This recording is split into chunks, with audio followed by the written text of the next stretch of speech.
Hello，大家好，歡迎翻到嚟越讀越有型啊！我係 Andre。咁我今個禮拜想分享嘅呢一本書呢，我自己認為唔單止係一本書咁簡單啊，而更加係由一位世界級傳奇人物留低俾佢下一代嘅智慧遺產嚟噶。咁不如就等我為大家分享下今日要介紹嘅呢一本書啊！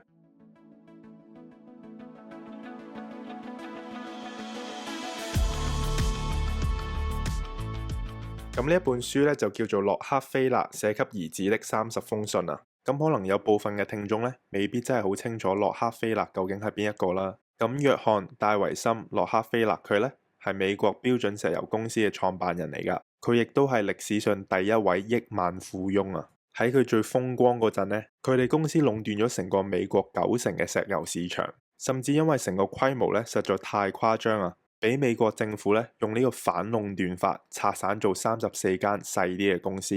但係即使係咁呢，洛克菲勒家族至今都仍然係全球最有影響力嘅家族之一嚟噶。咁我今日要分享嘅呢一本書呢，其實就唔係一本書嚟嘅，係一封又一封嘅私人信件，由老洛克菲勒寫俾佢個仔小約翰洛克菲勒嘅。咁喺呢30封信入邊呢，有啲信佢就分享佢對事業嘅一啲睇法，而有啲信呢，就教佢個仔點樣做人。亦都有分享點樣處理我哋嘅錢同埋人生，甚至佢分享咗咧佢後生嗰陣點樣喺底層一層一層咁爬上去。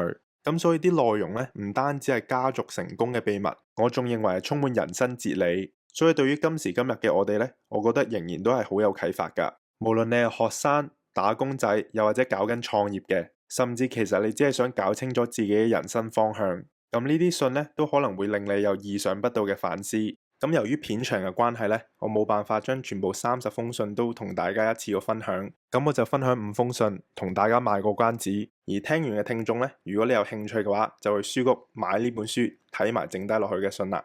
咁第一封信呢，叫做人生第一步啊。呢一封信呢，係由老洛克菲勒喺佢個仔小約翰啱啱夠20歲嘅時候呢，就寫俾佢嘅。因為佢嘅人生咧要開始為自己打算啦，無論係揀科啦、揀事業嘅方向啦，又或者揀未來行邊一條路咧，咁佢爹哋咧就冇逼到佢話佢要點做，反而用咗一個溫柔而堅定嘅語氣寫咗呢封信，去鼓勵佢由心出發，做翻一個屬於自己嘅選擇。咁洛克菲勒佢咧寫咗一句好有哲理嘅說話，就係生命嘅價值咧唔在於時間嘅長短啊，而係你究竟點樣利用呢段時間。因為就算你條命去到80歲，但係日日都唔知做緊乜，得過且過嘅話，咁呢啲過咗嘅年同日，又究竟有啲咩意思呢？反而有人嘅生命可能好短暫，但係如果每一日都活得好充實、好有目標同埋好有熱情嘅話，咁呢啲先至係真真正正有價值嘅生命。佢亦都有講世界咧係冇辦法倒帶翻去以前噶，所以一定要好好珍惜當下每一分鐘啊！咁特別係小約翰人生啱啱先起步啦，咁所以每個選擇、每個經歷咧，都會影響佢之後幾十年，甚至係成個人生。但係珍惜咧，就唔代表你要攬晒啲壓力上身。佢就反而鼓勵個仔要用一個開放、積極嘅心態去迎接未來。即使做得唔完美咧，都冇問題啊。但係最緊要嘅係你有前進嘅勇氣。咁洛克菲勒佢咧就建議佢個仔去揀一啲唔受地點限制嘅職業方向啦。咁即係話咧，就盡量唔好揀啲要靠運氣啦、靠背景啦，又或者靠機緣先做到嘅工。咁反而你要揀啲可以靠技能、可以靠個腦，又或者靠經驗就可以闖出一片天嘅領域。咁樣無論你去到邊度呢，你都可以生存落去，去發展自己啦。咁例如依家呢，就可能係數據設計、寫程式、醫護、語言、教育，又或者品牌營銷等等。只要你有一技傍身呢，咁會比一切更加嚟得踏實啊！咁第二封信呢，就叫做從商的準備啊。咁就係當老洛克菲勒咧發現佢個仔對從商有興趣嗰陣咧，佢冇即刻鼓勵佢話好啊，開公司啦。咁反而佢就寫咗呢一封信俾佢啦，就講話你有興趣咧係好事嚟嘅，但係你知唔知咧？你面對緊嘅係一場真正嘅戰爭咧。咁正所謂商場如戰場啊。佢一開頭就講商業嘅世界咧睇落去表面風光，但係背後咧係血淚交織㗎。喺每一個成功人士背後，有幾多個係破產、焦慮、撐唔住而瞓低嘅人呢？所以洛克菲勒咧就提醒佢，千祈唔好心急做老闆，首先要了解清楚自己究竟係咪真係 ready。咁佢就提議，如果你真係想掌握公司嘅經營呢，你最起碼用5年時間去熟悉一間公司入邊每一個角落。咁你最好要了解顧客點樣諗啦，又或者員工做緊啲乜啦，公司嘅內部點樣協調啦，同埋外部點樣去應變市場嘅變化。咁因為你對呢啲運作有幾了解呢，就直接影響你之後做嘅決定準唔準啦。咁除咗要落手落腳去學一間公司嘅運作呢，咁另外都要學識點樣去聆聽同埋觀察啊。咁佢就提醒個仔，要學商業呢，就唔係淨係讀書咁簡單，要多啲同真正做緊生意嘅人去傾偈。咁但係呢，唔係咩人都啱傾噶喎，你要揀啲有原則啦、有格局啦、唔偏激同埋有人生觀嘅人去學啦。因為唔係所有人俾你嘅意見呢，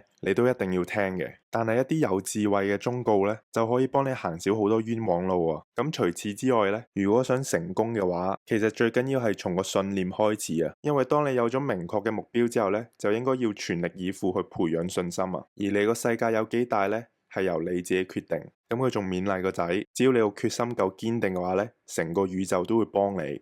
咁第三封信呢，叫做金錢的表象。咁呢封信呢，係魯諾克菲勒喺佢個仔正式步入社會之前呢，就寫俾佢嘅。咁佢知道社會呢唔同學校，最大嘅誘因呢唔係成績而係錢啊。咁所以呢，佢就專門寫咗呢封信同個仔講，究竟錢係啲乜嘢嚟嘅呢？咁佢呢一封信開始嘅時候呢，已經講咗一句説話，就係金錢呢係萬物嘅外表嚟嘅啫，而唔係核心啊。咁佢就同我哋解釋啦，你可以用錢買到食物，但係你買唔到胃口。你可以用錢買藥，但係買唔到健康。可以用錢買到社交圈子，但係買唔到真正嘅朋友。你可以用錢買到享樂，但係買唔到內心嘅平靜同埋幸福。所以錢喺佢眼中呢，其實只係生存嘅核心嚟嘅啫，而唔係令生活有意義嘅嘢嚟嘅。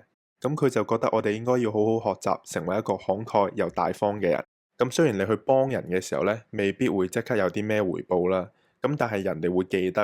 而人哋亦都會用同樣好嘅態度去對你。咁當錢可以自由流動嘅時候呢，就唔會再困喺人心入邊。咁呢個社會呢，先至會有生氣，而你嘅生活呢，先會有光啊。咁所以呢，唔好一味只係追求金錢啊，亦都唔好俾金錢決定你係啲咩人啦。咁反而呢，要做一個識錢、駕馭錢同埋用錢創造意義嘅一個人啊。而第四封信呢，叫做從底層做起。咁呢封信呢，係當時小約翰啱啱出嚟社會做嘢嘅時候呢，面對住日復一日重複性好高嘅工作嘅時候呢，感到好沮喪，亦都好灰心啊。咁魯諾克菲勒呢，就寫呢封信俾佢啦，用自己年輕嘅時候嘅一啲經歷呢，講咗一個細節豐富又非常之接地氣嘅故事嚟鼓勵佢啊。咁佢就分享自己仲讀緊書嘅時候呢，咁有一個暑假佢就要去揾暑期工做啦。咁面試嘅時候呢，人哋問佢啊，你想做啲咩職位啊？咁佢就話我要最低人工嘅，最辛苦嘅，因為我急住要揾錢嚟養自己啊。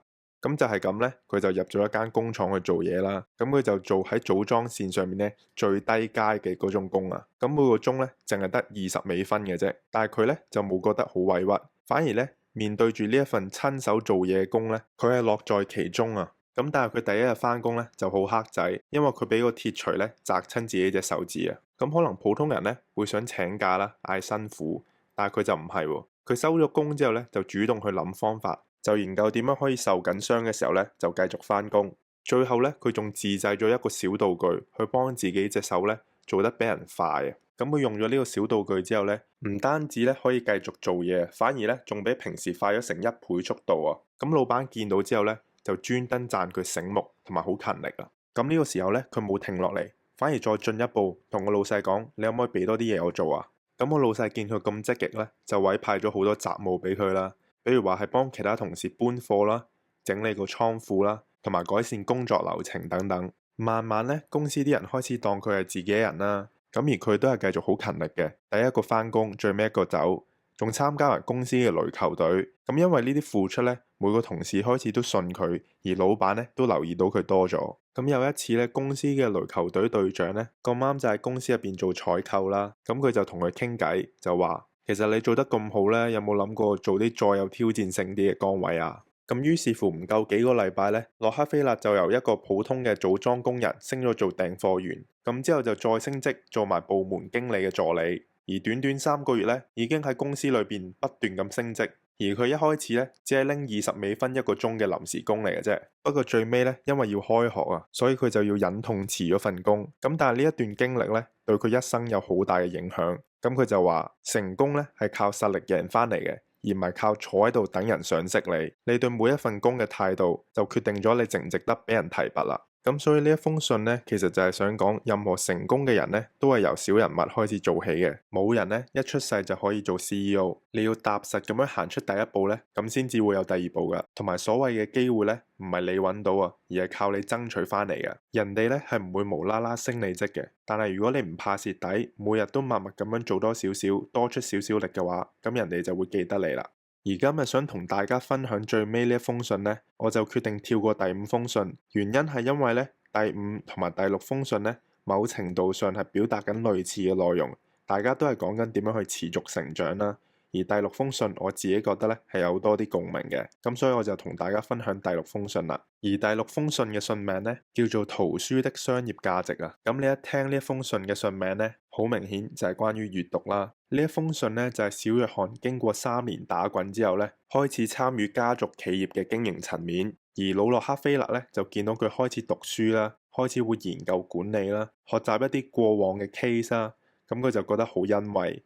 所以咧就寫咗呢封信去鼓勵佢，順便同佢講一啲做人處世同埋讀書有關嘅深層智慧啦。咁佢開宗明義咧就講咗一句好有力嘅説話，咁就係你冇可能咧親身經歷晒所有嘅失敗㗎，但係你可以喺書入邊咧學識人哋嘅錯誤。所以個意思就係話你想成功咧可以行捷徑，而個捷徑咧就係閱讀啦。下次當你遇到難題嘅時候，不妨去揾下有冇人寫過、分享過類似嘅經驗。咁你就會發現，其實世界上咧冇咩事係真係新鮮事嚟㗎。你唔會係第一個遇到，而你亦都唔會係最後一個解決唔到。咁佢亦都講得好感性啦。咁佢就話，閱讀咧可以令到你見到唔同嘅命運，體會到唔同嘅選擇，然後更加珍惜上帝俾你嘅時間。除此之外咧，佢認為最危險嘅人咧唔係唔識啊，反而咧佢係以為自己咩都識。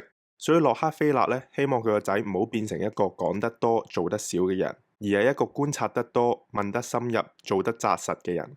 咁最尾呢一封信呢個重點就係閱讀咧唔只係知識咁簡單，而更加係一種人生嘅態度。而成功與否咧，關鍵唔係你幾叻，反而咧係你肯唔肯保持學習。所以閱讀咧係你人生最大嘅商業投資，而且咧從來都唔會賠本嘅。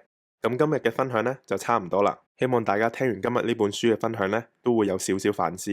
無論你依家係咪處於人生嘅低潮，又或者你返工覺得好大壓力，抑或係對自己嘅前路好迷茫，咁你都要記得，你可以跑得唔快，但係千祈咧唔可以停啊！多謝你哋收聽今集嘅節目啊！如果你都中意聽呢啲人生智慧嘅內容，就記得 like、subscribe、share 俾朋友一齊聽。閱讀令你更聰明，知識令你更有型。我係 Andre，我哋下次再見啦，拜拜。